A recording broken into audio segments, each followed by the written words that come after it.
함께 말씀 한번 읽어보겠습니다. 제목을 한번 읽어볼까요? 시작. 삶을 피워내시는 하나님의 은혜. 네, 에베소 1장 5절 6절 말씀 함께 읽겠습니다. 시작. 그 기쁘신 뜻대로 우리를 예정하사 예수 그리스도로 말미암아 자기의 아들들이 되게 하셨으니 이는 그가 사랑하시는 자 안에서 우리에게 거저 주시는 바 그의 은혜의 영광을 찬송하게 하려는 것이라. 아멘. 여러분, 웨스트민스터 신앙고백 굉장히 유명한 교리문답서입니다. 기독교 신앙의 정수를 담고 있는 문서라고 해도 과언이 아닙니다. 이것의 제1장 1절이 이것입니다. 사람의 본분은 이것이다. 이렇게 시작이 됩니다. 그게 뭡니까? 하나님을 영화롭게 하고, 하나님 영화롭게 한 게 뭐예요? 그분을 영원히 즐거워하는 것이다. 이렇게 되어 있습니다. 그런데 하나님을 영화롭게 하는 것이, 하나님을 영원히 즐거워하는 것이다라는 이 문서의 선언, 그것이 우리의 본분이라는 이 선언이 종종 이렇게 오독되고 오해됩니다. 하나님을 영화롭게 하고 그분을 영원히 즐겁게 하는 것이다 라고 오독되고 오해됩니다. 여러분, 두 개는 완전히 다른 것입니다. 하나님은 우리의 본분, 우리를 이렇게 지으셨어요. 하나님을 즐거워하도록 지으셨습니다. 그리고 하나님을 즐거워하는 그 한 사람은요, 하나님을 가장 영광스럽게 하는 한 존재라는 것입니다. 그런데 하나님을 기쁘시게 하려는 것은요, 정반대의 상태를 낳습니다. 이렇게 설명하겠습니다. 여러분, 제가 아버지로서 경험하는 최고의 효도가 뭔지 아십니까? 아이들이 저를 즐거워하는 것입니다. 저의 현존을 즐거워하는 것입니다. 저와의 시간을 즐거워하고 저를 참으로 향유하는 것입니다. 저의 지혜를 필요로 하고 저와의 대화를 즐기는 것입니다. 여러분, 그것이 효도이고요, 아버지로서 제가 진정으로 경험할 영광입니다. 제가 종종 쓰는 표현이지만, 퇴근해서 집에 들어가면 거실에 있던 아이들이 다 방으로 들어가면 이건 아버지에게 모욕입니다. 그런데 집으로 들어갔는데 아이들이 방에서 다 나와요. 같이 있고 싶어요. 그게 아버지에게 진짜 영광인 거예요. 그래서 아버지를 모욕하지 말고 영광스럽게 해야 돼, 그런 관점이 아닙니다. 아버지를 진정으로 즐거워할 수 있는 그 관계가 참으로 아버지의 영광인 것입니다. 아버지를 기쁘게 하기 위해 애쓰는 아이들을 뭐라고 합니까? 착한 아이 증후군이라고 합니다. 어쩌면 유교적 관점에서 바라본 효도의 개념입니다. 부모를 기쁘게 하게 애쓰라는 것입니다. 그런데요, 이 부모를 기쁘게 하게 애쓰는 아이들은요, 착한 아이 증후군에 걸리게 되고요, 착한 아이 증후군에 나타나는 대표적인 현상이 뭐냐면 자신의 감정과 욕구를 위축시키는 것입니다. 왜냐하면 자신의 감정과 자연스러운 욕구들이 결코 부모를 기쁘게 할 수 없다라는 암시를 받고 있기 때문입니다. 그래서 자신의 감정과 욕구를 부정해버리고 점점 인격이, 자아가 박약해지기 시작합니다. 그리고 스스로에게 억압적이 됩니다. 그래서 부모를 즐거워하는 아이가 아니라 부모를 기쁘게 하려는 아이가 되고 맙니다. 여러분, 이것은요, 대단히 건강하지 않은 관계이며, 이러한 부자 관계, 부녀 관계, 모녀 관계는요, 사실 부모에게 대단한 불명예입니다. 여러분의 자녀들이 충만히 살아있는 모습을 볼 때, 생명력 넘치는 모습을 볼 때 사람들이 얘기하게 됩니다. 야, 너희 아버지가 누군지 알고 싶다. 너희 어머니가 누군지 알고 싶다. 참 좋은 분인 것 같다. 여러분, 하나님의 영광이 무엇입니까? 충만히 살아있는 그분의 자녀들의 삶입니다. 파리하게 자아가 지워지고 흑백화되어 있는 영혼이 아니라 생동감 넘치고 살아 꿈틀대는 그 모습을 볼 때, 야, 너희들의 아버지를 나도 알고 싶다. 그게 하나님의 영광이라는 겁니다. 여러분, 성 이레니우스라는 성자여 교부가 있었습니다. 그가 영지주의자들과의 논박을 했습니다. 영지주의자가 뭡니까? 인간을 마치 천사처럼 만들려는 것입니다. 인간성을 부정하고 그저 영적인 존재로만 격상시키려고 한 것입니다. 인간성을 부정하는 그것에 대해 이레니우스는 이단으로 규정하며 이런 놀라운 말을 했습니다. 하나님의 영광은 충만히 살아있는 한 인간입니다. 여러분, 여러분은 하나님의 형상입니다. 하나님은 당신의 형상을 따라 여러분을 지으셨습니다. 하나님의 모든 진선미의 아름다움을 가지고 인간을 지으시고 그 진선미의 본연의 아름다움과 가치를 각 인간들에게 떼어 나누어 주셨습니다. 아멘. 그리고 그것을 충만히 꽃피우며 살아가는 한 인간은요, 하나님을 가장 잘 계시하는 하나님의 영광이라는 것입니다. 아멘.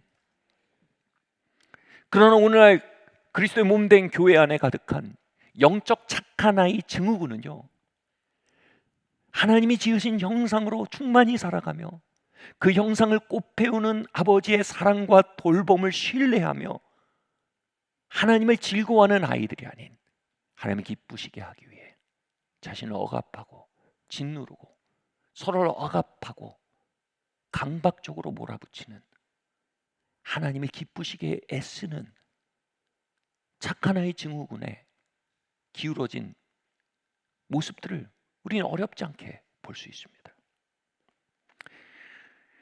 여러분, 여러분의 본분은 이것입니다.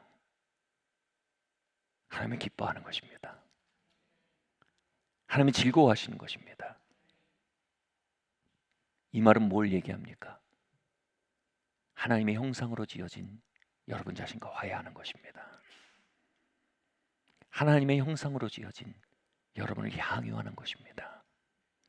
여러분 안에 심겨있는 하나님의 형상들을 꽃피워가는 것입니다.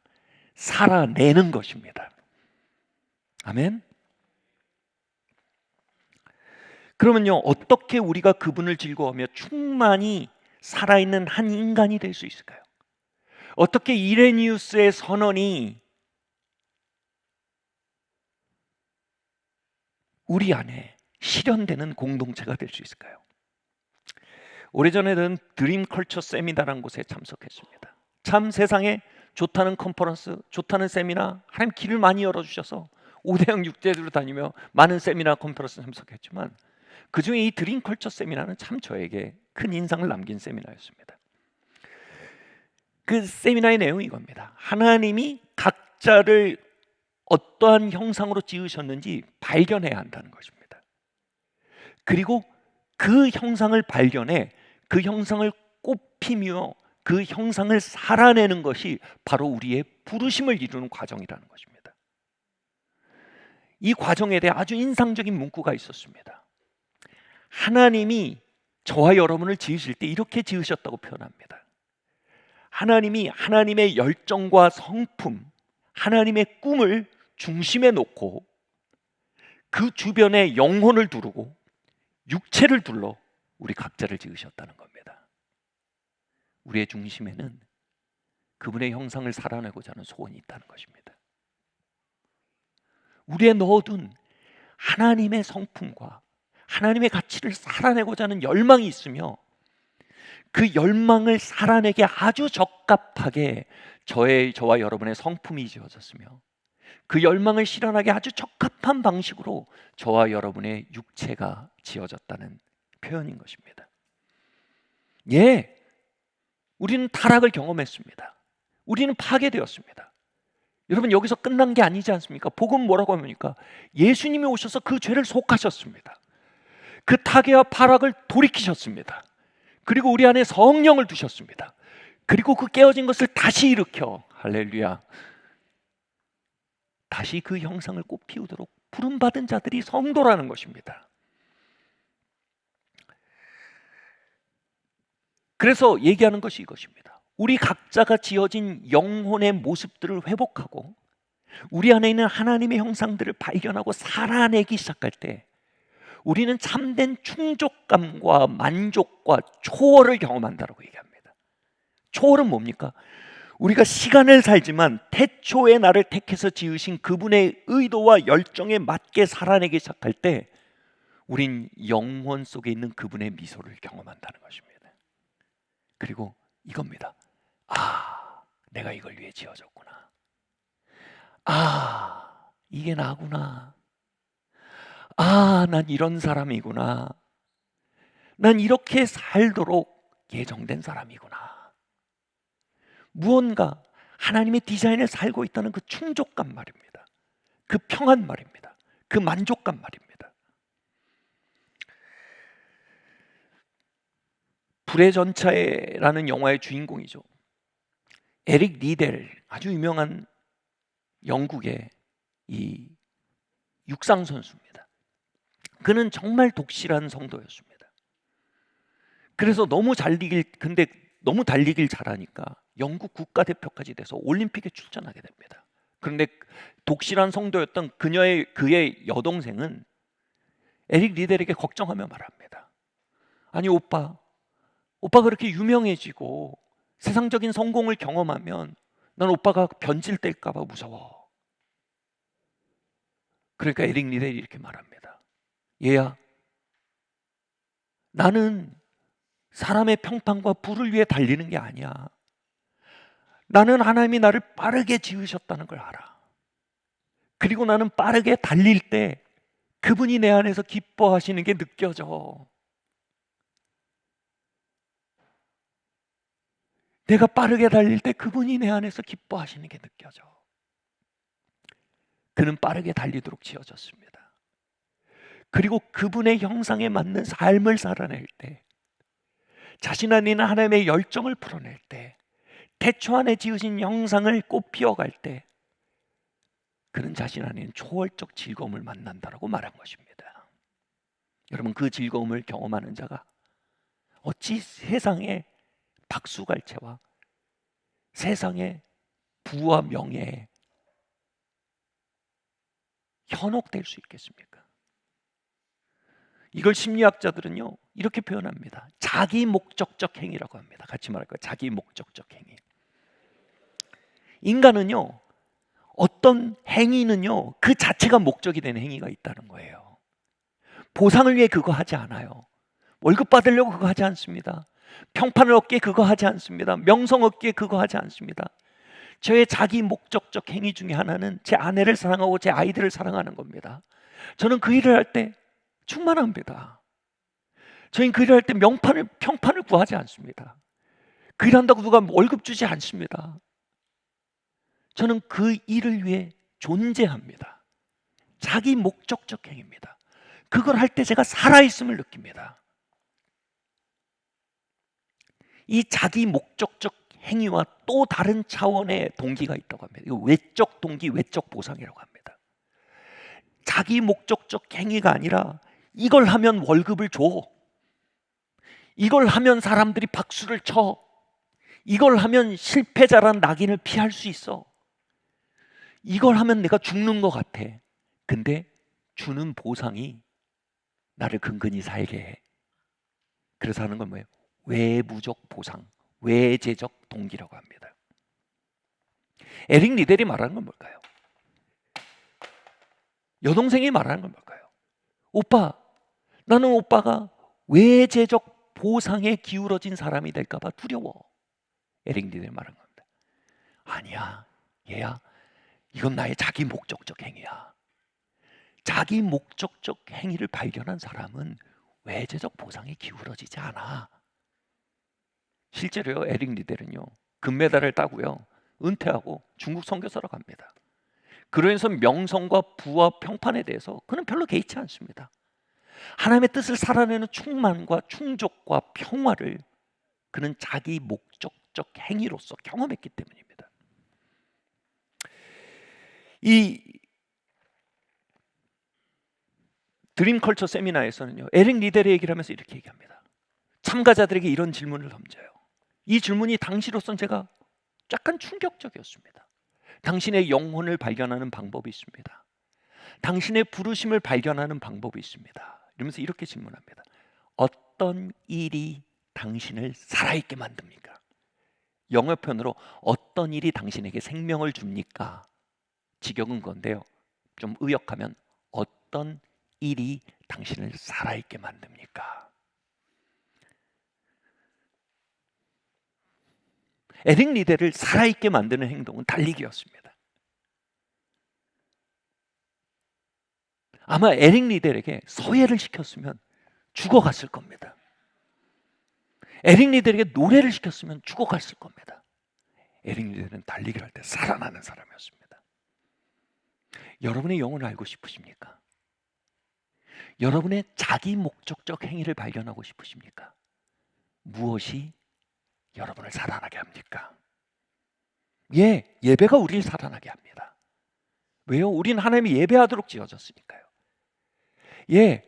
하나님과의 교제가 우리를 살아나게 합니다. 왜냐하면 하나님의 사랑받고 사랑하도록 우리가 지어졌으니까요. 그리고 우리 각자의 특수 부르심이 있습니다. 그건 각자가 다 다릅니다. 저는 최근에 논문을 다시 쓰고 신학 공부를 다시 시작하기 시작했습니다.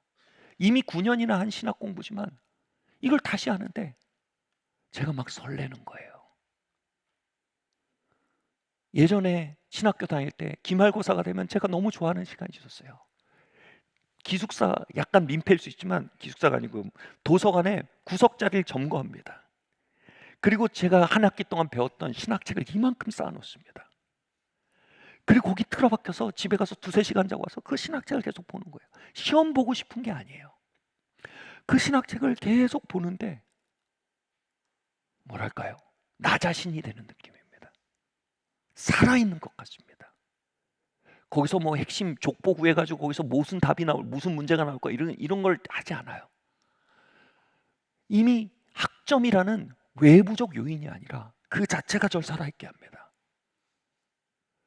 그래서 그렇게 신학책을 보고 신학자들의 사상을 접하고 그 안에서 저의 영적 체험을 정리하고 언어화하고 균형 잡게 하고 분별력을 올리고, 여러분 그거 하면 죽어가시는 분들 많아요. 전 살아납니다. 왜요? 저는 신학자로 지어졌습니다. 신학도로 지어졌어요. 무엇이 여러분을 살아나게 합니까? 두 번째로요, 말씀드렸듯이 제 안에는 아버지가 되려는 기질이 들어있습니다. 최근에는 한 커플과 대화하다가 아이들의 교육과 진학을 놓고 막 혼돈스러워하는데 제가 이렇게 대화를 하는데 구름이 걷히고 명료해지는 경험을 했다고 합니다. 왜냐하면 제가 아이들을 키웠었잖아요. 제가 조금 일찍 그 길을 갔기 때문에 많은 참고가 됐던 것 같아요. 근데 그 순간을 보는데 제가 살아있음을 느끼는 거예요. 왜요? 저는 아비가 되도록 지어졌어요. 누군가에게 지혜를 주고 삶의 힌트를 주고 그들의 디투어를 줄여줄 수 있을 때 저는 살아있음을 느낍니다. 저는 아비가 되도록 지어진 존재입니다.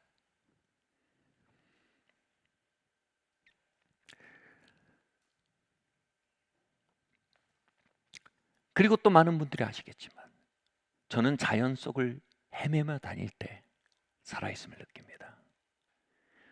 이번에 8월에 오시는 우리 수산나 박사님이랑 제가 상담을 할 때였습니다.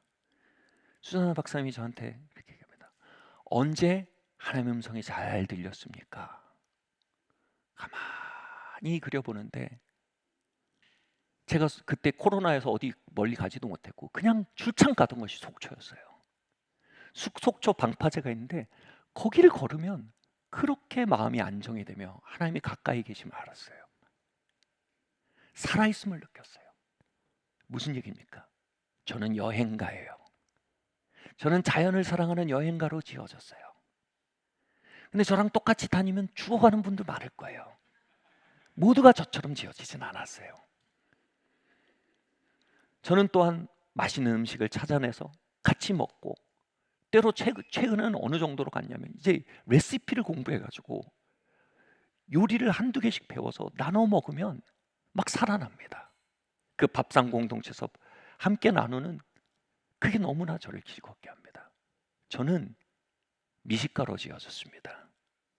대식가로 지어진 건 아닌데 미식가로 지어졌어요. 제가 뭘 말할까요? 이 일들이 저를 살게 해요. 그게 제 모습이에요. 하나님은 저를 그렇게 지으셨어요. 저는 그렇게 할 때 살아있음을 느끼고요.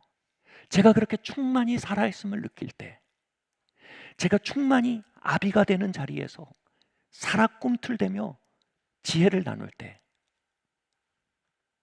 그들은 하나님의 영광을 봅니다.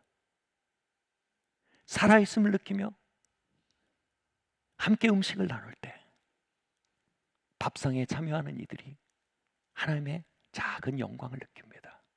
살아있음을 느낍니다. 자연을 헤매며 돌아다니며 그 안에 교류하며 즐거워할 때 저는 하나님의 살아있음을 느끼며 그 생명력으로 인해 또한 주변 사람들이 하나님의 임재와 하나님의 사심을 경험할 수 있는 어떤 돌파구를 얻게 된다는 겁니다.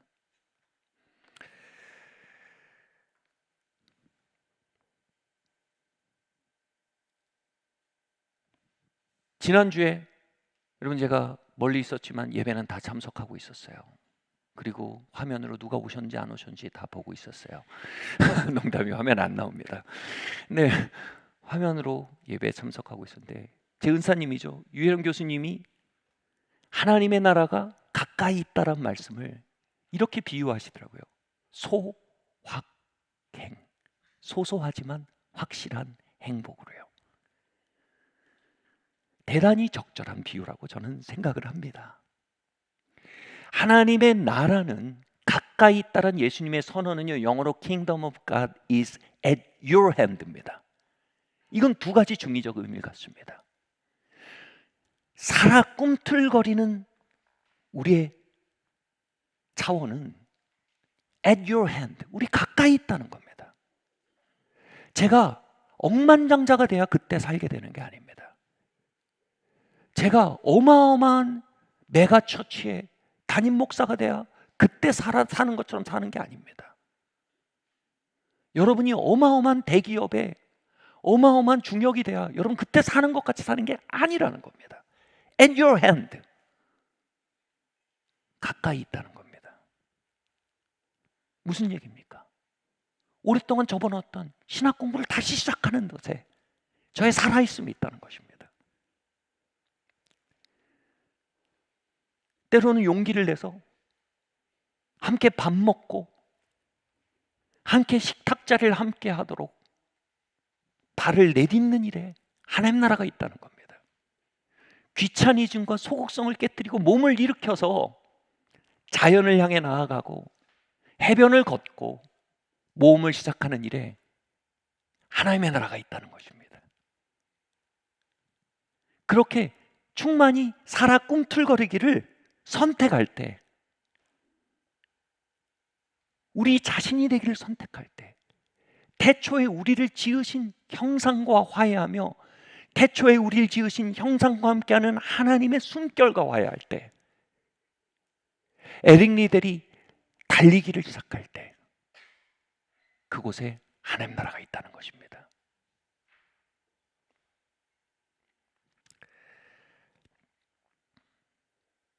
그리고 at your hand란 말은 두 번째 의미를 가져요. at your hand는 손을 뻗으면 닿을 곳이라는 뜻은요, 우리가 손을 뻗어야 된다는 얘기입니다. 손을 뻗지도 않고 내 입에 감 떨어지길 기다려서는 하나님의 나라가 우리에게 다가오지 않는다는 겁니다. 하나님의 나라는 수동성의 삶엔 방문하지 않습니다. 손을 뻗으셔야 됩니다. 하나님이 지으신 여러분의 형상을 회복하려고 발을 내딛으셔야 합니다. 아멘. 여러분 살아나게 하는 것이 무엇인지 찾아내셔야 합니다.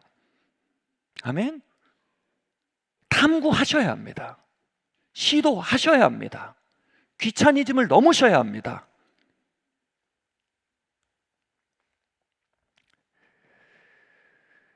TV에 한 아버지가 이런 얘기를 하는 걸 들었는데 굉장한 지혜를 담고 있었어요. 유치원을 가는 자기 아들에게 이렇게 인사한답니다. 좋은 하루라고 인사하지 않는답니다. 아들, 좋은 하루를 살아내야 돼. 아들, 좋은 하루를 살아내야 돼. 무슨 얘기입니까? 유치원 가서 너를 살아내게 하는 관계가 있으면 가만히 주저물러 앉지 말고 좋은 하루를 살아내게 해서 손을 뻗으라는 거예요. 안녕 친구야. 네가 너를 살아나게 하는 어떤 놀이가 진행되고 있으면 언젠가 somewhere over the rainbow 그들이 나에게 기회를 주겠지가 아니고 얘들아 나 끼워줄래 하라는 겁니다. 너에게 생명력을 주는 선생님이 있으면 그냥 찌부러져 있지 말고 선생님 잘 지내셨어요? 하라는 겁니다. 좋은 하루를 만들어야 된다는 겁니다. 이 말이 뭐예요? Kingdom of God is at your hand. 하나님의 나라는 여러분 안에 있습니다. 하나님이 지으신 여러분의 형상 안에 있습니다. 그 일을 살아내기 시작하는 그곳에 있습니다. 우린 그 일을 향해 손을 뻗어야 합니다. 저는 그 목소리, 그 TV에 나온 아버지의 목소리 안에 하늘 아버지의 목소리가 있다고 생각합니다.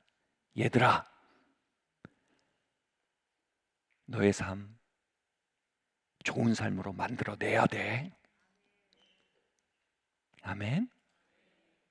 얘들아, 그 삶은 네가 백만장자가 되는 어느 날 있지 않아? 네가 승진하는 어느 날 있지 않아?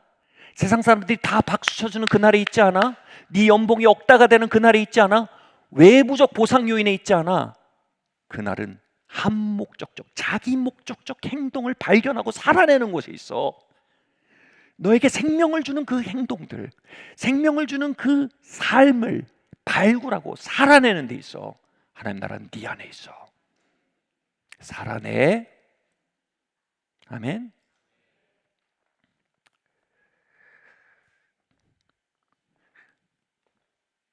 그렇게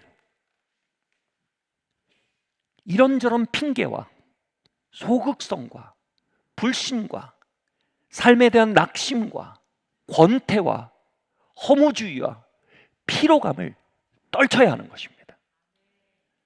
그리고 하나님이 우리에게 주신 삶을 살아내도록 발걸음을 내어 디뎌야 합니다. 하나님 아버지는 어쩌면 저에게 이렇게 말씀하신지 모르겠습니다. 저의 일상에 영준아, 나는 너를 신학도로 지었어.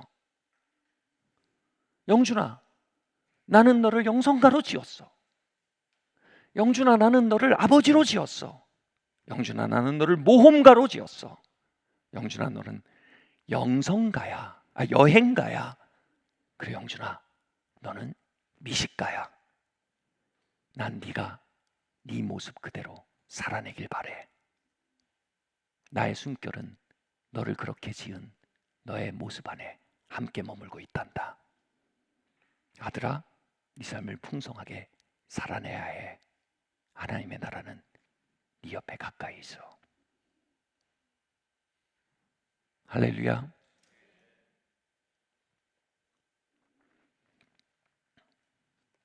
우린 외부적 보상에 대해 결정권을 가지고 있지 않습니다. 외부적 보상의 유무가 우리의 하나님 나라의 양을 결정하게 할 수도 없습니다. 하나님이 주신 부요의 시작은 이것입니다. 자기 목적적 행위들. 그것은 분명히 우리의 삶의 어마어마한 가능성으로 우리의 삶 주위를 넘실거리고 있음을 발견하시기 위해서 이름으로 축원합니다.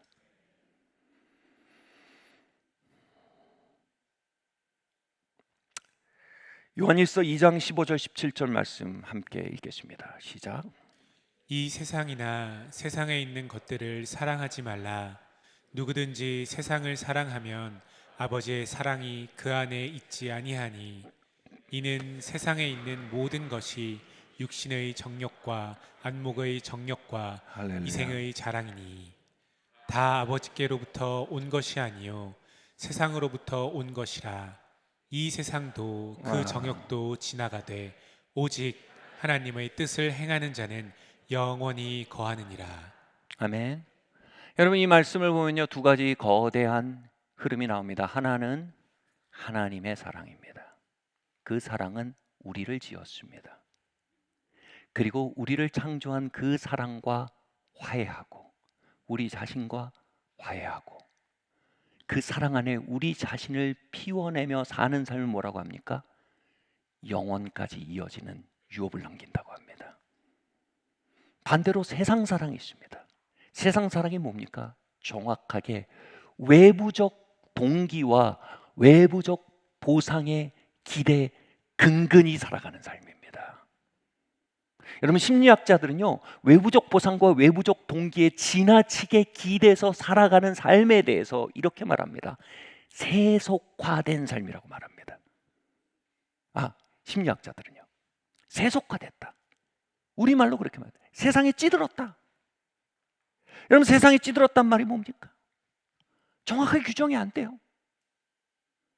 그러나 우린 인상을 알고 있어요. 생명력이 없어요. 파리하게 생명력이 꺼졌어요. 어떤 내적 생명이 그의 삶을 끌고 가지 않습니다. 에너지도, 열정도, 기쁨도 느껴지지 않습니다. 그저 외적 보상들로 인해 근근히 그 외적 보상을 놓칠까 하는 두려움이 근근히 그를 끌고 가고 있는 상태입니다. 여러분, 이 하나님의 사랑 가운데 사는 삶과 세상 사랑 가운데 사는 삶은 거대한 영적 전쟁의 두 축입니다. 저는 이쯤에서 C.S. 루이스의 말을 인용하기를 아주 좋아합니다. C.S. 루이스는요, 스크루브 테이프의 편지라는 아주 명저에서 이런 표현을 했어요. 스크루브 테이프는 고참마귀입니다. 그리고 그의 신참 인턴마귀가 있어요. 워머스인가, 기억이 잘 안 나는데 워머스인가 그래요. 이 신참마귀에게 어떻게 영혼을 타락시키는 데서 조언하는 내용이 편지입니다. 기발한 구조예요. 이 고참마귀가 신참마귀에게 이렇게 말합니다. 너의 내담자가 즉 영혼입니다. 그를 타락시키기 위해서 이렇게 말합니다. 그를 그냥 생으로 타락시키려면 이 성도들을, 크리스찬들을 타락시키기가 어렵다. 그를 타락시키기 위해서는 이렇게 해야 한다는 겁니다. 만약 너의 내담자가 이 영국 베이스니까 애프터눈 티를 굉장히 좋아합니다. 우리는 뭐 이렇게 감흥이 없지만 그분들은 되게 좋아하는 삶의 여유예요. 애프터눈 티를 마시면서 오후 햇살을 이렇게 누리는 그 상태, 그리고 그게 뭐예요? 자기 만족적, 자기 목적적 행위입니다. 이 상태에선 세상 사랑을 넣을 수가 없다. 거기에 흔들리는 영혼이 없다. 그 상태에선. 그러니까 그를 절대적으로 그 애프터눈 티를 이렇게 즐기는 자기 목적적 행위, 이 행위에서 끌어내려야 된다. 그리고 나면 마침내 그에게 세상 사랑을 집어넣을 수 있게 된다. 그러니 목적은 뭡니까? 얘기는 뭡니까? 필사적으로 그 자리로부터 그를 좌절시키라는 겁니다.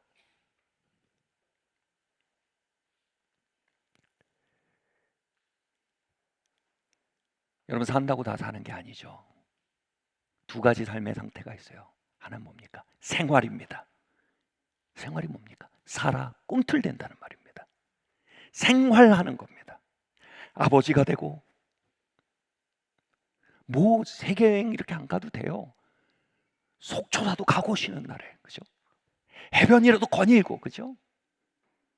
뭐 거창한 뭐 미슐랭 스타 갈 필요 없어요. 국밥집 얼마나 맛있는 국밥집 많아요. 제 소울푸드예요.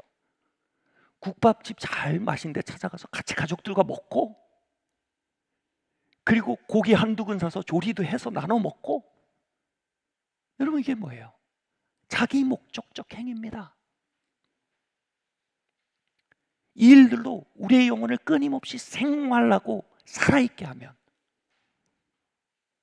멈췄던 신학 공부도 시작하고 책도 다시 보고 미뤄놨던 논문도 쓰고, 짬이 나면 용기를 내서 여행을 떠나기도 하고. 이게 뭐예요? 생활하는 겁니다. 스크루테이프가 얘기하는 뭡니까? 성도들로 하여금 그 일에서 밀려나게 만든다는 거예요. 그 일을 포기하게 하라는 겁니다. 그 일에 대해서 쓴마음을 갖게 하라는 겁니다. 그 일에 대해서 두려워하게 하라는 겁니다. 무가치한 일이라고 느끼게 하라는 겁니다. 그러고 나면 뭡니까? 생활하던 사람이 생존하게 됩니다. 생존은 뭡니까? 살아 꿈틀대지 못합니다. 그냥 사는 겁니다. 그냥 사는 겁니다. 그냥 사는 사람은요, 세상 사랑으로 이끌기 아주 좋은 사정권 안으로 들어갔다는 겁니다. 여러분, 우리는요, 영적 탈선과 도덕적 타락을 두려워하며 허벅지를 찌르며 사는 사람들이 아닙니다. 여러분, 그것은 종교적인 일이며 그것은 하나님을 기쁘게 하기 위해 애쓰는 영적인 착한 아이 증후군 상태입니다. 진정한 거룩은 이것입니다. 하나님의 형상을 포기하지 않는 것입니다. 아멘.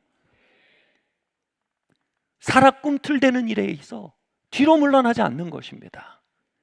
그 일에 대해 끊임없이 찾아오는 쓴마음과 자포자기의 마음과 실망의 마음과 낙심의 마음들을 끊임없이 거스르며 하나님이 내게 주신 하나님의 나라를 발굴해 가는 것입니다. 아멘. 제가 종종 비유하는 예를 드는 얘기지만, 제가 일전에 아주 오래전에 제 친구가 모자를 사고 싶다고 동대문에 같이 가재요.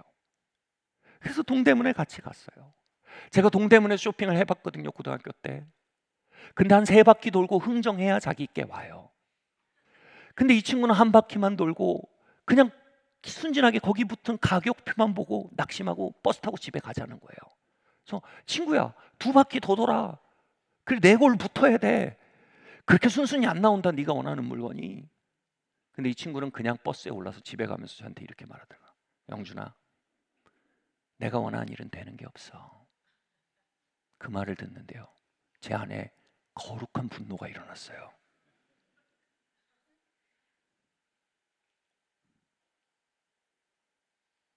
왜냐면 그 말은 뭐예요?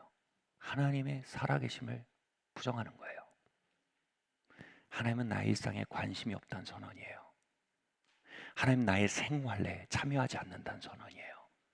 하나님 날 사랑하지 않는다는 선언이에요. 하나님 세계 선교와 영혼 구원에 바쁘셔가지고 자녀에게 좋은 아버지가 될 수 없는 아주 워크홀릭 하나님이란 선언이에요. 그 선언만큼 하나님의 영광을 가린 선언은 드물 거예요.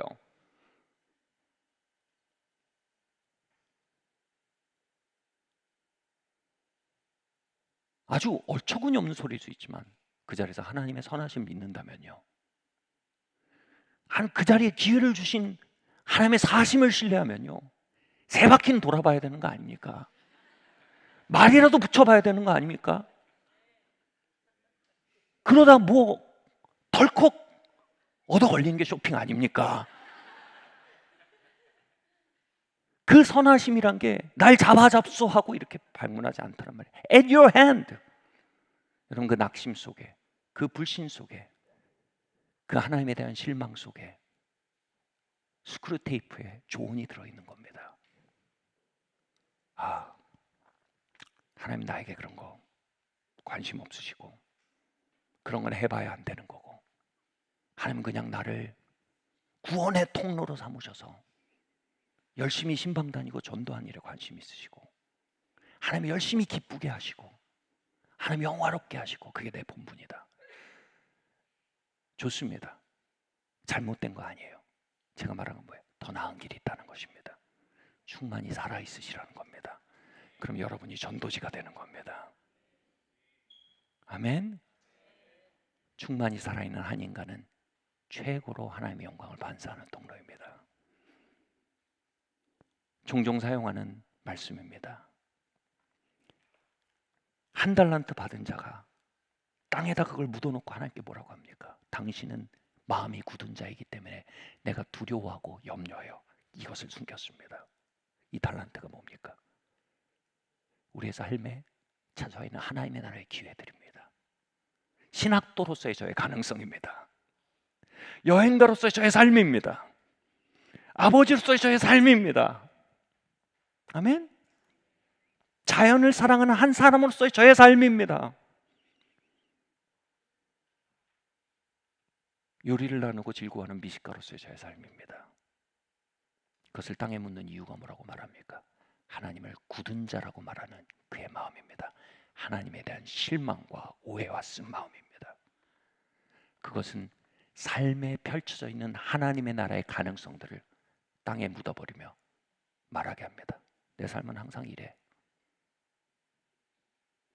내가 기도하는 게 되는 게 없더라. 내가 시도하는 게 되는 게 없더라. 삶의 시장을 한 바퀴 돌고 기도 한마디 해보지 않고 하나님을 신뢰하고 발걸음 한번 내딛지 않고 삶에 대해 단정하는 겁니다.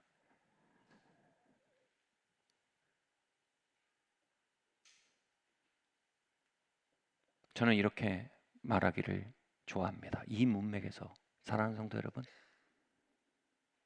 삶은 아름답습니다.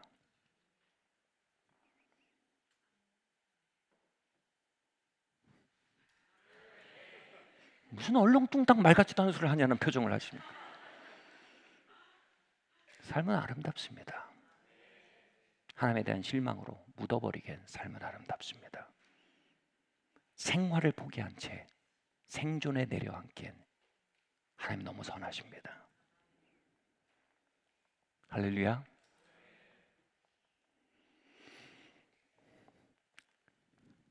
묻어두었던 달란트를 파내야 합니다. 하나님 여러분 아버지십니다. 아멘. 모든 걸 다 해주신단 말이 아닙니다.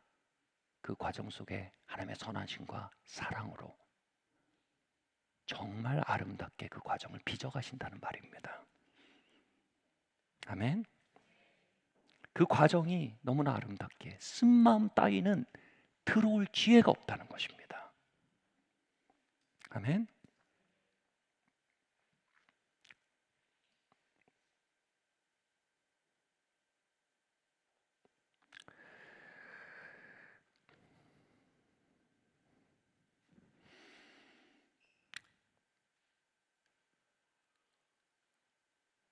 C.S. 루이스의 표현으로 애프터눈 티의 충족감에서 후퇴한 삶, 제 친구의 맥락으로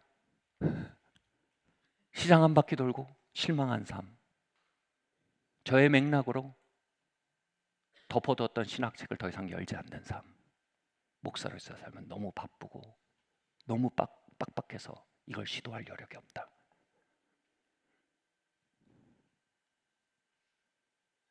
더 이상 해변을 거닐지 않는 삶, 더 이상 나 자신이 되도록 발을 내딛지 않는 삶, 내 삶에 넘실거리며 찾아온 하나님 나라에 손을 뻗지 않는 삶. 이 삶은요, 점차로 외부적 동인과 보상에만 이끌리는 생존의 삶으로 전락합니다.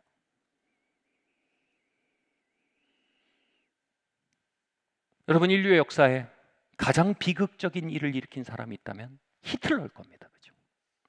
그런데 여러분, 히틀러의 삶에 대해 역사가들이 하는 얘기가 있습니다. 인류 역사를 바꿀 만한 일이 히틀러의 젊은 시대에 있었을 뻔했다. 젊은 시기에 있을 뻔했다는 겁니다. 아시는 분 아시겠죠? 히틀러는요, 미술을 사랑하는 미술학도였습니다. 하나님은 그를 미술가로 지으셨습니다. 그는 미술을 그릴 때마다 자기 목적적 행위를 경험했습니다. 그 충족감을 경험했어요. 그 일을 하고 산다면 자기 자신이 될 수 있었다고 느꼈을 겁니다. 그 일을 해나간다면 참으로 자신이 지어진 형상대로 사는 충족감을 누릴 수 있었다고 생각했던 겁니다. 열정을 느꼈던 것입니다. 그런데 그가 미래에 2번 재수를 합니다. 삼수를 한 거죠. 말씀드렸죠. 3바퀴는 돌아야죠.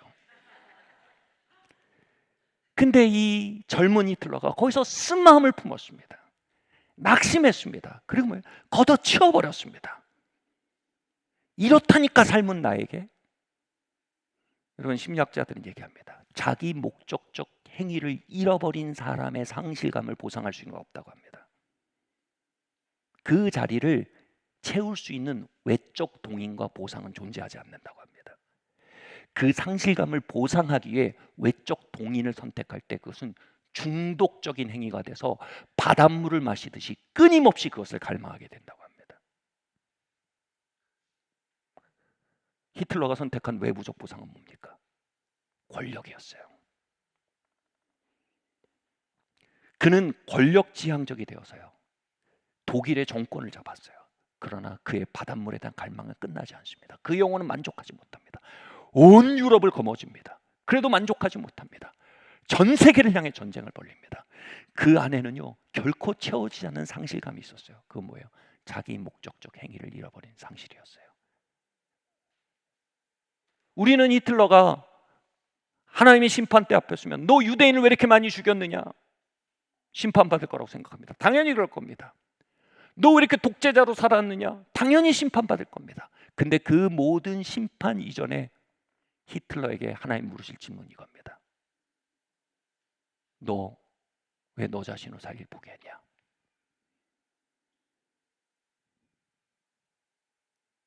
너 왜 네 달란트를 묻어버렸냐? 손을 뻗으면 닿을 곳에 있었던 너의 하나님의 나라를 쉽게 포기했느냐? 히틀러가 거기서 할 말은 이것입니다. 하나님, 당신은 내게 굳은 사람이었습니다. 당신은 내게 인색했습니다. 당신은 나에게 신실하지 않았습니다. 그래서 자기 목적적 행위 따위는 없다라고 규결했습니다. 창조주 따위는 없고 그분의 형상으로 지어진 나의 영혼 따위는 없고 그 영혼이 이루어갈 부르심 따위는 없고 그 영혼을 만족해 하는 삶 따위는 없다고 결론 내렸습니다. 나를 채울 수 있는 건 오직 외부적 보상뿐이었습니다. 그래서 저는 권력을 선택한 겁니다라고 그는 분명히 변호할 것입니다. 우리는 탈선이라고 말하면 도덕적 타락을 생각합니다. 범죄를 생각합니다. 여러분, 탈선의 원래 뜻이 뭡니까? 기차가 레일에서 벗어나는 게 탈선입니다. 기차는 레일 위를 달려야 합니다. 어떤 기차는 탈선하면요, 기관사 1명 다칩니다. 근데 어떤 기차는 탈선하면 수십만 명이 죽습니다. 히틀러라는 기차는요, 탈선하여 수십만 명이 죽었습니다. 어떤 기차는 탈선해서 본인의 영혼만 다칩니다. 그런데 탈선이란 본질은요, 여전히 굉장히 심각한 주제입니다. 아멘?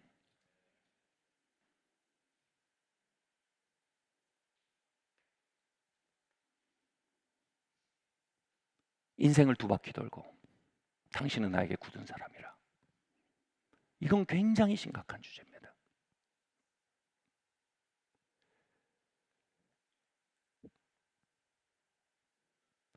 당신은 굳은 사람에게 한 달 정도밖에 안 줬습니다.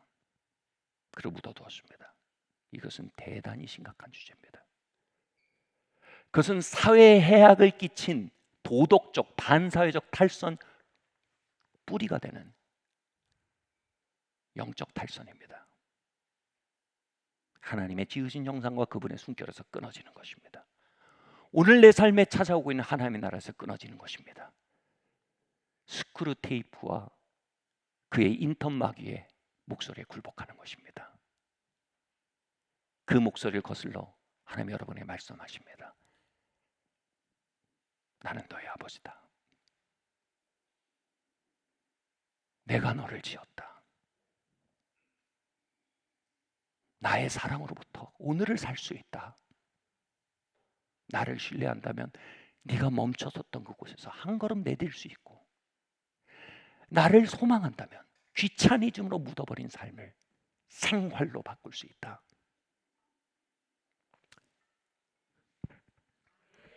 아멘.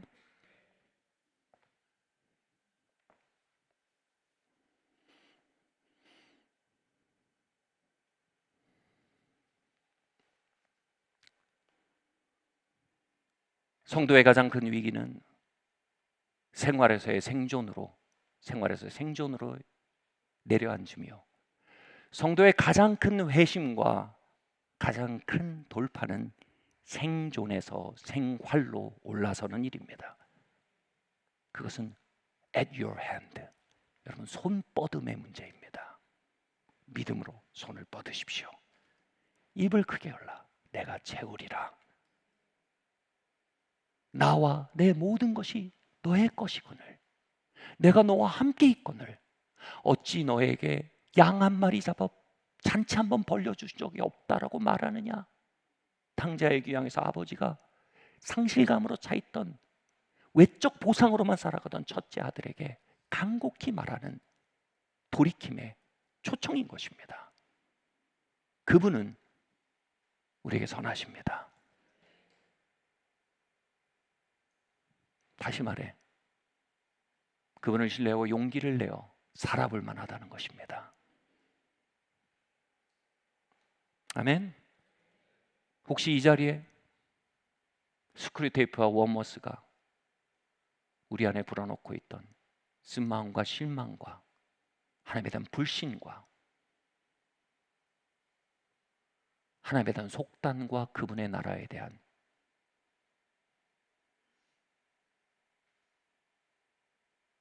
섣부른 실망감들이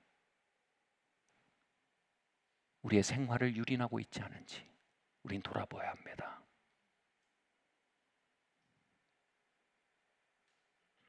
아멘. 이게 대단히 조심스러운 표현이지만 예수님의 이름으로 여러분의 휴가를 축복합니다. 예수님의 이름으로 여러분의 일상을 축복합니다. 예수님의 이름으로 여러분의 밥상을 축복합니다.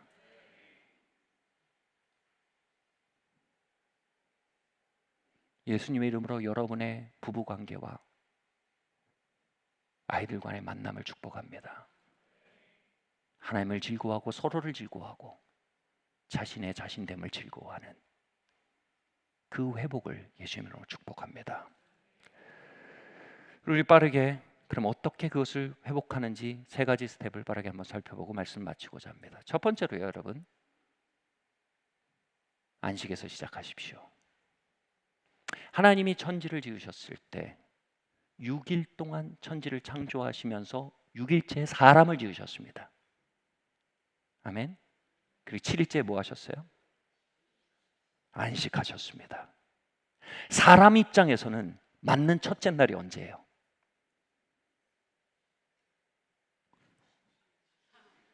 안식일이었습니다. 여러분, 안식일은요, 교회에서 일하는 날이 아닙니다. 안식일은 안식하는 날입니다. 아멘. 누군가 이렇게 해석하더라고요. 하나님은 사람을 5일째 지으신 건 그거래요. 하나님이 일하는 모습을 보이고 싶지 않으셨대요. 하나님은 아담과 함께 쉬는 모습을 보이시고 싶었다는 겁니다. 아담이 눈을 떴을 때 하나님은 그 코에 호흡을 불어넣으셨어요. 빨대로 이렇게 멀리서 훅 불어넣으신 게 아니에요. 여러분, 인공호흡 아시죠? 코에다가 호흡을 불어넣으신 거예요. 눈을 뜰 때 아담의 눈과 아버지의 눈이 마주쳤을 겁니다. 그렇게 하나님을 만난 자리는 뭐예요? 안식의 자리였습니다. 그분은 안식 안에 계셨습니다. 한 기도의 신학자가 이런 표현을 했어요. 기도는 하나님이다. 매우 도발적인 표현입니다. 우리의 삶에 하나님의 현존과 접촉하는 것이 기도라는 뜻입니다. 이 말을 확장시키면 이렇게 바뀔 수 있습니다. 안식은 하나님입니다. 성경은 뭐라고 합니까? 안식을 거룩하게 하라는 겁니다. 우리가 안식을 구별된 행위로 하나님의 호흡을 경험하는 자리로, 진정한 나 자신을 만나는 자리로 구별하고, 우리가 안식을 거룩하게 생각할 때 그 안식 속에서 우리는 하나님의 호흡을 발견하고 나 자신을 발견하고 하나님의 인도하심을 발견하게 됩니다. 성공주의에 미친 세상은요, 안식을 비생산성이라고 비판합니다. 하나님의 말씀은 안식을 거룩한 것이라고 보호하십니다. 아멘. 같이 말할 거예요. 안식은 하나님입니다. 제가 첫 번째 안식년을 맞기 전에 중보기도 틈에서 기도하다가 이런 말을 저에게 줬어요. 목사님이 컨퍼런스나 세미나나 다양한 그 강사들과 선생님들을 만나며 많은 하나님을 배웠지만 이제 하나님이 새롭게 목사님을 만나실 새로운 교실을 주십니다. 그것은 바로 대자연입니다. 제가 그 말을 듣는데 너무나 깜짝 놀랐어요. 말씀드렸듯 그것은 저의 형상과 너무 닿아 있는 일이었고, 두 번째로 기독교 신학 정통과 너무 만나 있는 일이었어요. 제가 안식년을 맞았을 때 제가 진정으로 저를 쉬게 하는 일이 무엇인지 저는 어렵지 않게 찾을 수 있었어요. 바로 대자연을 탐험하는 일이었습니다. 대자연을 탐험하는 안식 속에서 저는 제 자신이 될 수 있었고, 하나님의 음성이 너무나 가까이 들렸고, 제 영혼을 깨우시는 그분의 임재가 너무 가까이 느껴졌습니다. 강단에 들리는 설교자의 목소리나 누군가가 내게 해주는 기도 사역이나 상담 사역을 넘어서는 어떤 다른 거대한 회복이 자연을 통해 제게 몰려왔어요. 안식 속에서 하나님은 저의 코에 호흡을 불어넣으셨습니다. 그 안식은 목회의 여정 속에서는 어쩌면 비효율성이었을지도 모릅니다.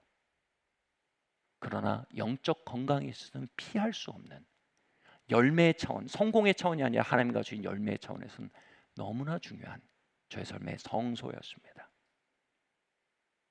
하나님이 여러분 삶의 성소를 지키기 원하십니다. 성소를 건설하기 원하십니다. 구별하기 원하십니다. 바로 여러분의 여가와 안식입니다. 그 여가와 안식이 거룩해지길 예수 이름으로 축원합니다. 삶의 멈춰섬이 돌아오길 예수 이름으로 축원합니다. 하나님의 숨결과 여러분의 영혼이 다시 되살아날 공간을 주는 여러분 그 일들이 여러분 안에 있길 예수 이름으로 축원합니다. 두 번째로요, 함께 읽어볼까요? 시작. 사랑하고 사랑받는 자리에 두십시오. 하나님 우리를 태초에 선택하셨습니다. 근데 여기 뭐라고 되어 있는지 아세요? 그 기쁘신 뜻을 따라 택하셨대요. 택하시는데 이 천사들이랑 모여서 로또에서 택하신 게 아니에요. 어떻게 하셨대요? 여러분의 형상을 창세 전에 보시고 기쁘신 뜻이라는 말을 그냥 우리나라 말로 바꾸고 이거예요. 너무 좋아서예요. 하나님 여러분을 너무 좋아하셨어요. 그래서 여러분을 택하셨어요. 다시 말해 하나님은 여러분을 사랑 안에서 택하셨어요. 로마서는 뭐라고 합니까? 택하신 자들 뭐래요? 부르셨대요. 사랑 안에서 우리를 택하시고 사랑 안으로 우리를 부르셨다는 거예요. 우리가 하나님의 형상이라는 말은요, 우리가 지성을 가졌다는 걸 말하는 게 아닙니다. 우리가 하나님의 형상이라는 말은요, 우리가 창의력을 가졌다는 말만은 아닙니다. 우리가 하나님의 형상이란 말은요, 사랑하고 사랑받도록 지어졌다는 말입니다.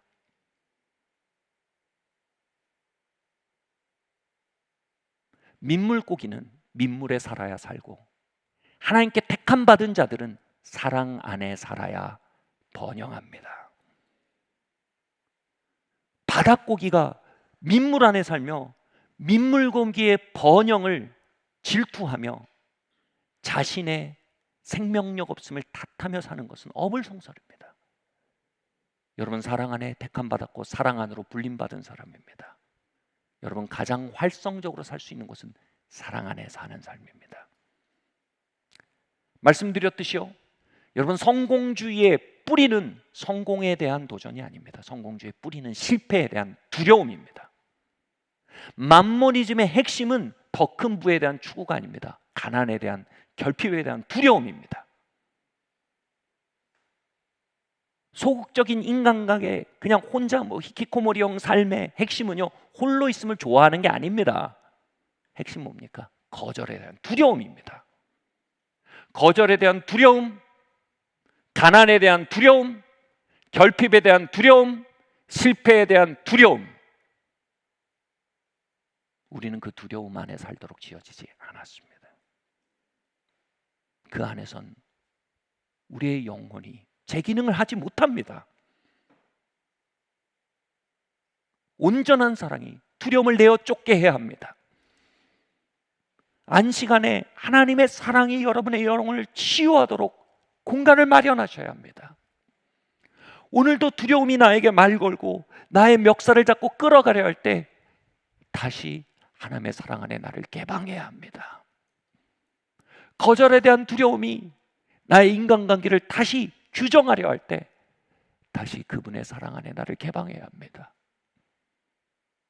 결핍에 대한 두려움이 다시 나를 강박적으로 살아가게 하려 할 때 다시 그분의 사랑에 나를 개방해야 합니다.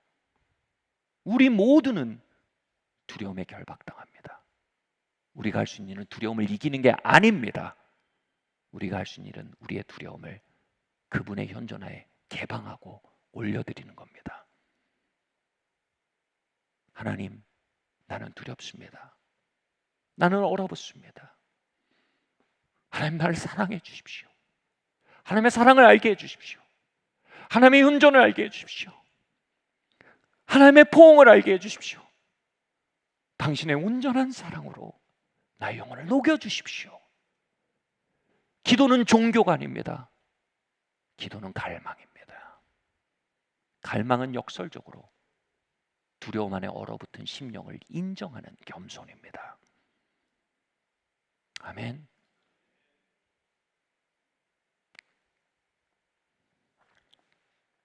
마지막으로요, 사랑으로부터 살아가십시오. 예전에 어떤 책 제목을 보니까 이런 책 제목이 있더라고요. 자비가 초자연적인 능력입니다. 이런 책이 있어요. 근데 핵심은 이거예요. 우리가 하나님의 사랑의 강물 안에 흐를 때 하나님의 능력과 하나님의 지혜와 하나님의 인도하심이 함께 흐른다는 겁니다. 지난 아버지의 마음 학교 때 오신 강사님이 학교에 가서 CT1 학교에 가서 나눈 얘기를 여러분에게 나눠드리고 싶어요. 제가 정확한 앞뒤 문맥은 조금 틀릴 수 있지만 내용이 이런 거예요. 한 아이가 자신의 어머니였나 가족이 다리가 불편해서 의족을 차야 했습니다. 그런데 이 의족이라는 게 그 발에 딱 맞게 하지 않으면 안 돼서 되게 비쌌던 거예요. 그래서 어머니를 위해서 고민하고 어머니의 고통을 해결하기 위해서 고민하다가 버려진 의족을 갖다가 여기에게 맞도록 픽스할 수 있는 방법이 아이디어로 떠오른 겁니다. 그래서 그걸 가져다가 어머니에게 맞게 재활용하는 방법을 하니까 금액이 현저히 떨어지면서 버려졌던 의족도 재활할 수 있고 어머니가 편하게 살 수 있게 된 거예요. 그 사랑 안에서 가졌던 아이디어, 하나님이 주신 아이디어죠. 이 아이디어를 이제 가지고 NGO 단체가 만들어집니다. 바로 선진국에서 버려졌던 의족들을 다 모아다가 후진국에서 몸이 불편한 사람들에게 맞게 조금만 튜닝하면 그들이 쓸 수 있다는 사실을 알게 돼서 그것을 튜닝해서 후진국에 보내는 일을 한 거예요. 그를 통해서 수천의 사람들이 새로운 삶을 찾게 됩니다. 소위 말해 어마어마한 성공을 거둔 것이죠. 저희는 이것을 좋은 성공이라고 말합니다.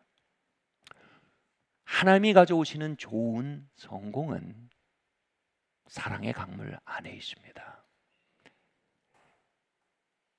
여러분, 사랑 안에 나를 배치시키고 사랑이 나의 강박과 두려움을 치료하게 하고 안식 안에서 다시 사랑으로 연료를 교체하고 그 안에 안식하고 그럴 때 우리 안에는 우리를 태초에 지으셨던 하나님의 아이디어가 흘러들어오기 시작합니다. 나의 오늘을 향한 하나님의 God 아이디어가 흘러들어옵니다. 나의 오늘의 사단의 견고한 진과 큰 산을 깨뜨릴 수 있는 하나님의 능력이 흘러들어옵니다. 더 이상 강박증으로 말미암아 나를 쥐어짜서 오늘을 사는 효율이 아닌 하나님의 강물로부터 사는 새로운 하루를 만나게 됩니다. 그 일은 하나님을 더 많이 기쁘게 하기 위해서 애쓰는 삶에서 비롯되지 않습니다. 그 일은 뭐예요? 그분의 사랑 안에 나를 개방하고 안식하며 그분의 사랑이 내 안에 실제가 되도록 간구하고 그리고 그 사랑이 내 안에 일어나는 파장과 흐름과 아이디어를 따라 살기 시작하는 것입니다. 그 안에서 우리는 성공의 삶이 아닌 열매의 삶을 경험할 것입니다. 만약 그 학생에게 누가 물어본다면, 그 젊은이에게 물어본다면, 당신이 이렇게 크게 성공했군요, 이렇게 말하면 그 학생이 이렇게 말할 겁니다. 이건 성공이라고 부르고 싶지 않습니다. 이건 내가 예수님 안에 거함으로 맺혀진 열매라고 말할 것입니다. 그분의 아이디어요, 그분의 타이밍이요, 그분의 섭리였습니다. 말씀 묻히겠습니다. 사람의 본분은, 여러분의 본분은, 여러분의 삶의 목적은, 여러분의 부르심은, 여러분의 좋은 성공은, 여러분의 즐거움은, 여러분의 향유함은, 여러분의 생활은 하나님을 즐거워하는 것입니다. 아멘. 두려움과 강박에 내어 쫓기고 있는 스크류테페 웜워스의 이간질에 엉클어져 버린 우리의 영혼을 아버지의 현존 앞에 개방하는 것입니다. 아버지는 이 자리에 계십니다. 아버지, 제가 두려움과 강박 가운데, 가난에 대한 두려움과 실패에 대한 두려움과 거절에 대한 두려움에 종이 되어 외부적 보상에 매달린 세속화된 영혼으로 생명력을 잃어가고 있습니다. 아버지, 내 영혼을 당신께 의탁합니다. 아버지의 품으로 내 영혼을 품어주시고 당신의 사랑 안에 뿌리 내도록 도와주시며, 당신이 태초에 나를 향해 가지셨던 그 디자인과 그 열정과 그 유업과 그 인도하심들을 당신의 사랑 안에 깨닫게 하시고, 지상에서 영원까지 찰나에 없어지는 헛된 성공이 아니라 오고 오는 세대에 레가시, 유업을 남기며 영원 속에 들어가서도 상급이 될 그 열매 맺는 삶으로 저를 빚어주시기를 기도합니다.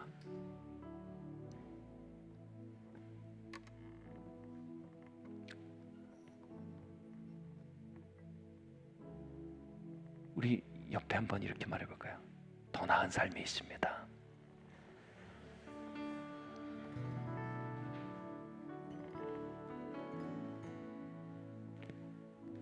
다른 분에게 한번 말해볼까요? 하나님의 나라가 손 뻗으면 닿을 곳에 있습니다.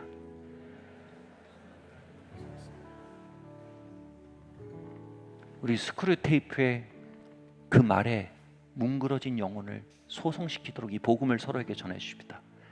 하나님은 당신의 아빠이십니다.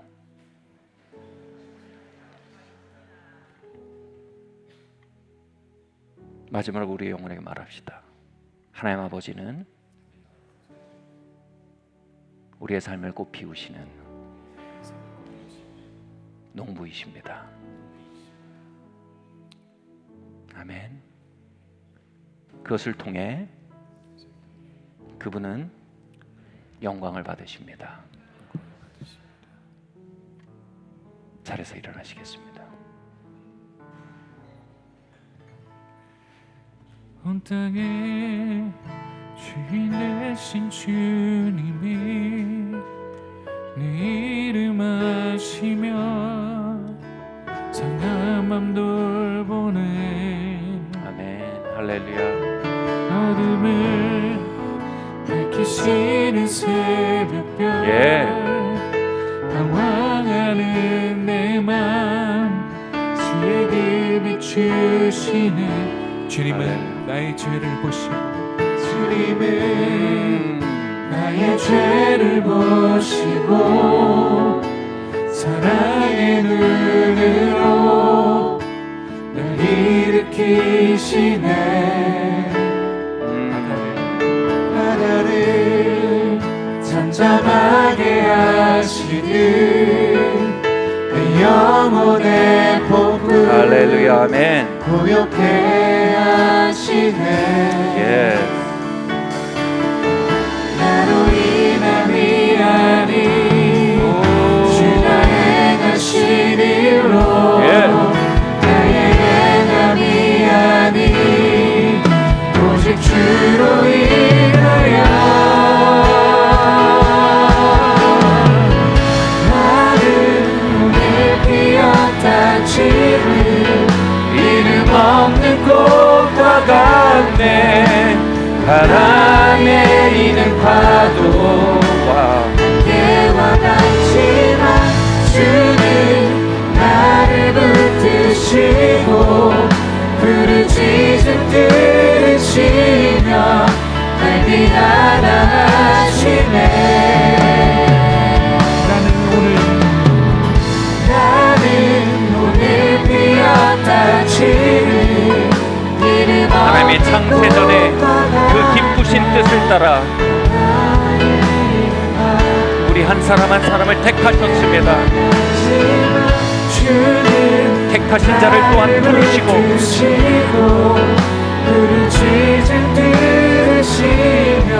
부르신 자를 당신의 자녀로 선포하셨습니다.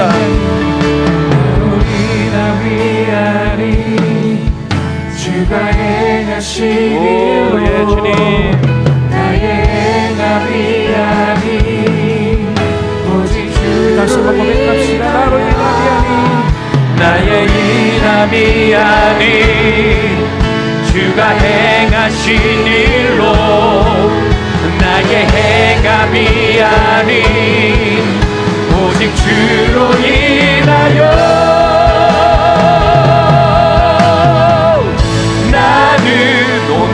피었다 지는 이름 없는 꽃과 같네.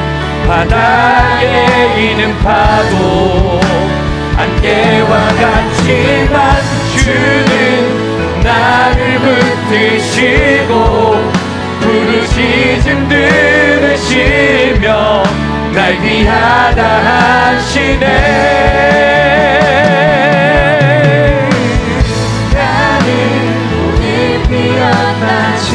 이름 없는 꽃과 같네. 바다에 이는 파도 안개와 같지만 주는 나를 붙드시고 부르짖음 들으시며 날 위하시네.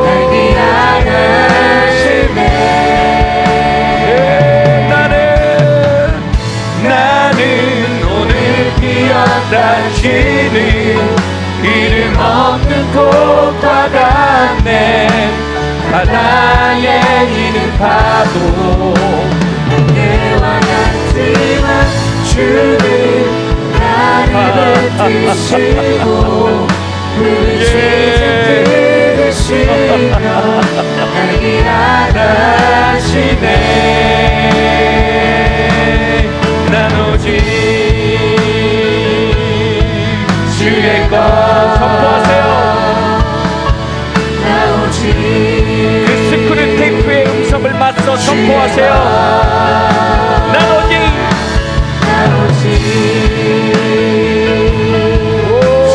그분은 여러분의 아버지십니다. 난 오직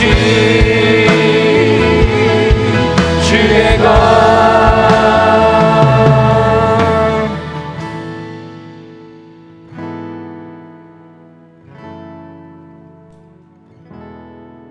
우리 한번 우리의 영혼을 개방해 봅시다. 우리의 영혼을 개방하는 일은 어려운 일이 아닙니다. 말씀에 미답해 들어온 우리의 현실을 고백하는 것입니다. 같이 한번 고백할까요?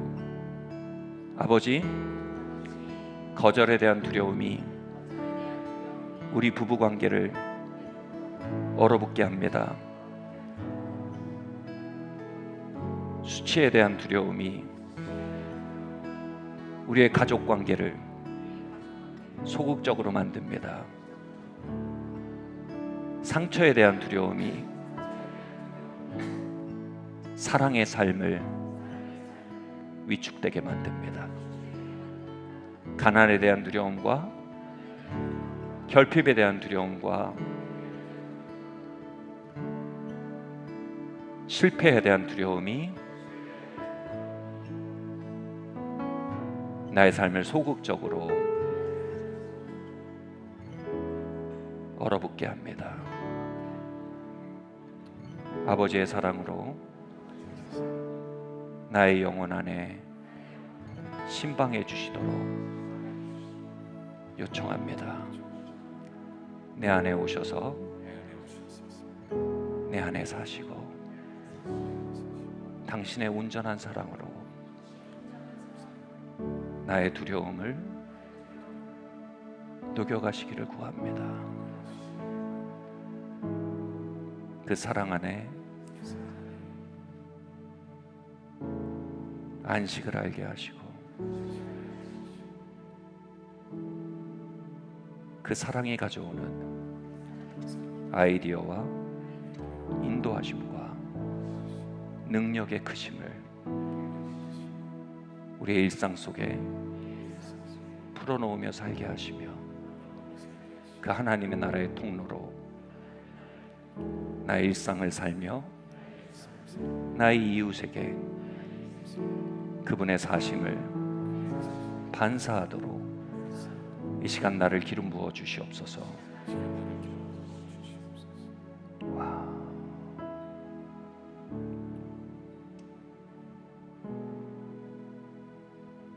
예수님의 이름으로 기도합니다. 아멘.